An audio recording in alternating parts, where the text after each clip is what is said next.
Grâce au développement des volets précédents, nous avons appris à piloter des instances de Word et d'Excel.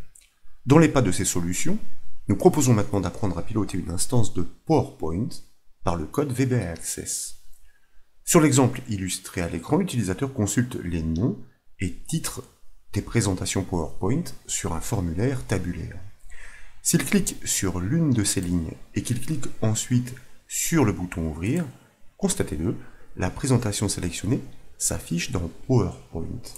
Si maintenant il clique sur une nouvelle présentation, qu'il coche préalablement la case Mode diaporama et qu'il clique ensuite sur le bouton Ouvrir, eh bien vous remarquez que la lecture automatique est enclenchée à l'ouverture de la présentation. Pour développer cette solution, nous suggérons d'appuyer l'étude sur une base de données Access offrant déjà ce formulaire. Et comme toujours, cette base est proposée au téléchargement sous forme de fichier compressé depuis le site bombage.fr. Vous le verrez, la décompression fournit le fichier de la base de données accompagné d'un sous-dossier intitulé Source. Il héberge des présentations PowerPoint et les noms de ces fichiers sont archivés dans la base de données. Pour démarrer, je vous invite à double-cliquer sur le fichier de la base de données pour l'ouvrir dans Access. Dans l'enchaînement, à cliquer sur le bouton Activer le contenu du bandeau de sécurité pour libérer les ressources. Et puis dans le volet de navigation sur la gauche, à double-cliquer sur le formulaire F Fichier. Ainsi, nous l'exécutons. Quelques titres sont effectivement énumérés avec les noms de fichiers respectifs en troisième colonne, comme vous pouvez le voir. C'est au clic sur l'une de ces lignes, puis sur le bouton Ouvrir, que l'ouverture de la présentation correspondante doit être engagée dans PowerPoint. Certes, la ligne choisie n'est pas mise en évidence, mais nous avions appris à colorier l'enregistrement sélectionné à l'occasion d'une astuce Access. Ici, nous filons droit au but.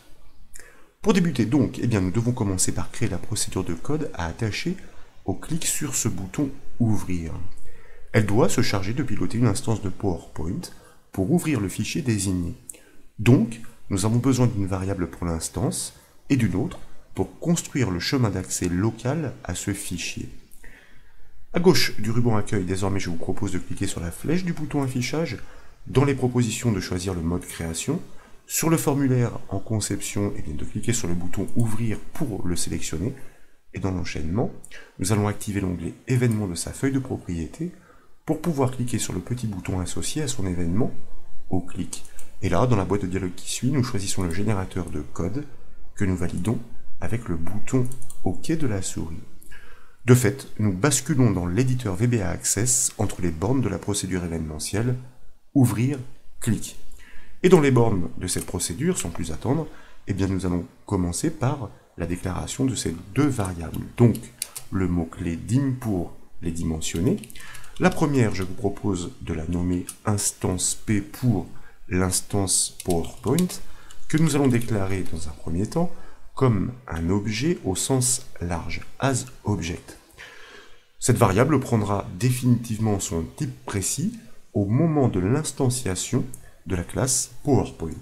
Ensuite, toujours mot-clé dim, je vous propose de déclarer une autre variable que nous nommons non-fichier et naturellement que nous allons typer comme un texte as string pour pouvoir mémoriser le chemin d'accès au fichier à reconstruire. Maintenant que ces deux variables existent, nous devons les initialiser.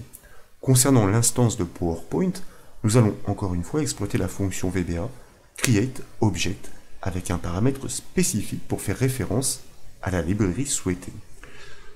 Je vous propose que nous commencions par initialiser la variable non-fichier. Il s'agit tout d'abord de pointer sur le dossier de l'application locale pour pouvoir ensuite entrer dans le sous-dossier source. Et pour cela, nous l'avons appris, nous l'avons appliqué à maintes reprises, le VBA Access propose un objet qui se nomme currentProject, qui offre des propriétés méthodes, dont la propriété path, qui désigne le chemin d'accès à l'application locale, que nous devons concaténer bien sûr avec le sous-dossier source, d'abord donc anti-slash pour entrer dedans, de nouveau un anti-slash pour pouvoir atteindre le fichier désigné à l'intérieur de ce dossier, et là nous allons pouvoir le pointer, le désigner par son nom de contrôle. Mi est un objet qui désigne l'objet actif au moment de la demande. En l'occurrence ici, il s'agit du formulaire. Et le contrôle de la troisième colonne qui héberge ces noms de fichiers s'appelle tout simplement fichier underscore nom. Si vous revenez sur le formulaire en conception, que vous cliquez sur ce contrôle et que vous consultez sa fenêtre propriété, eh bien vous remarquez effectivement qu'il porte ce nom. Donc, eh bien, fichier nom, et vous remarquez que à ce titre, il est proposé dans la hiérarchie des objets enfants du formulaire représentés par ce nom d'objet nom. Il est maintenant temps d'initialiser cette variable objet instance P. Donc, bien sûr, comme il s'agit d'un objet, nous exploitons notre mot-clé set, instance P. Nous l'avons dit, instancier la classe PowerPoint grâce à la fonction VBA createObject avec un paramètre précis qui n'est autre que PowerPoint.application. Quand nous avions instancié la classe Excel, eh bien nous avions passé le paramètre Excel.application et pour Word, le paramètre Word.application. Désormais, notre variable objet instance P a hérité des propriétés et méthodes pour piloter cette nouvelle instance de PowerPoint. Et donc, nous allons pouvoir exploiter ces facultés pour ouvrir la présentation du fichier cliqué par l'utilisateur sur le formulaire Access. Tout d'abord, et pour preuve donc que nous pouvons profiter de ces propriétés et méthodes, nous allons tout d'abord régler sa propriété visible à true. Contrairement au développement précédent, nous souhaitions que les traitements, notamment d'exportation, se passent en tâche de fond, donc sans qu'aucune fenêtre ne s'ouvre. Là, la problématique est différente dans la mesure où l'utilisateur, lorsqu'il clique sur une présentation, à défaut de déclencher le diaporama, souhaite qu'elle s'ouvre. C'est la raison pour laquelle nous réglons cette fois sa propriété visible à true.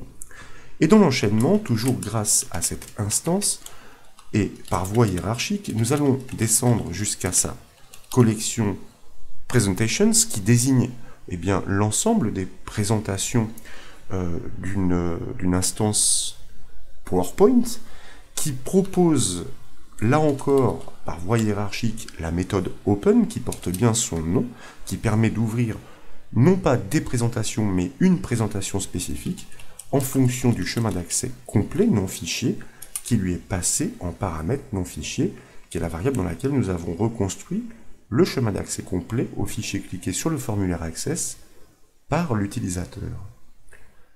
Un dernier détail déjà reste à régler dans ce code VBA fort simple. Si l'utilisateur coche la case à côté du bouton, le fichier PowerPoint doit automatiquement s'exécuter à l'ouverture pour lancer le diaporama. Cette case porte le nom d'objet diapo. Donc, il est opportun, tout d'abord, de vérifier un test avec une instruction conditionnelle. Donc, diapo.value pour accéder à son contenu, est-ce que cette case est cochée ou non? Si elle est décochée, elle retourne la valeur 0. Si elle est cochée, étonnamment, elle retourne la valeur -1. Donc, si ce test est vérifié, nous savons que, en même temps que nous lançons l'ouverture de cette présentation PowerPoint cliquée, que nous devons démarrer la lecture automatique à distance par ce code VBA Access. Et pour cela, toujours par le biais de notre instance, nous allons désigner la présentation active par le biais de l'objet Active Presentation qui propose une propriété qui se nomme Slide Show Settings. Donc nous allons bien respecter la cache chameau avec les 3 S en majuscule ici. Slide Show Setting, ce qui littéralement signifie les paramétrages, les réglages du diaporama. Et toujours par voie hiérarchique, nous allons pouvoir atteindre sa méthode run, une fois encore, qui parle d'elle-même, qui permet d'exécuter le diaporama après l'ouverture, grâce à la méthode open, de la présentation ainsi cliquée. Nous en avons déjà terminé avec le développement de ce code VBA. Il ne nous reste plus qu'à le tester. Pour cela, je vous propose d'enregistrer les modifications, de basculer sur le formulaire Access, de l'exécuter par exemple avec la touche F5 du clavier, de cliquer sur l'une des présentations, par exemple, et pourquoi pas la troisième, la facture, de cliquer sur le bouton Ouvrir pour remarquer, et comme vous pouvez l'apprécier, que la présentation correspondante s'ouvre aussitôt effectivement dans PowerPoint. Nous fermons cette présentation pour revenir sur le formulaire Access. Désormais, Je vous propose de cliquer sur la toute dernière présentation car il s'agit d'un diaporama automatisé. Sommes-nous en mesure de déclencher sa lecture automatique après l'ouverture? Et bien pour le savoir, après avoir cliqué sur sa ligne, nous cochons la case mode diaporama, nous cliquons sur le bouton ouvrir, et comme vous pouvez le voir, cette fois c'est bien la lecture automatique de la présentation PowerPoint qui est commandée à distance par le code VBA Access. Et vous en conviendrez, ce code est vraiment trivial. Voilà donc pour cette nouvelle astuce VBA Access, j'espère qu'elle vous a plu. Si c'est le cas, comme toujours, je compte sur vous pour mettre un petit j'aime à la vidéo, et comme vous le savez, vous pouvez retrouver toutes les astuces et formations sur le site bombache.fr. Je vous remercie.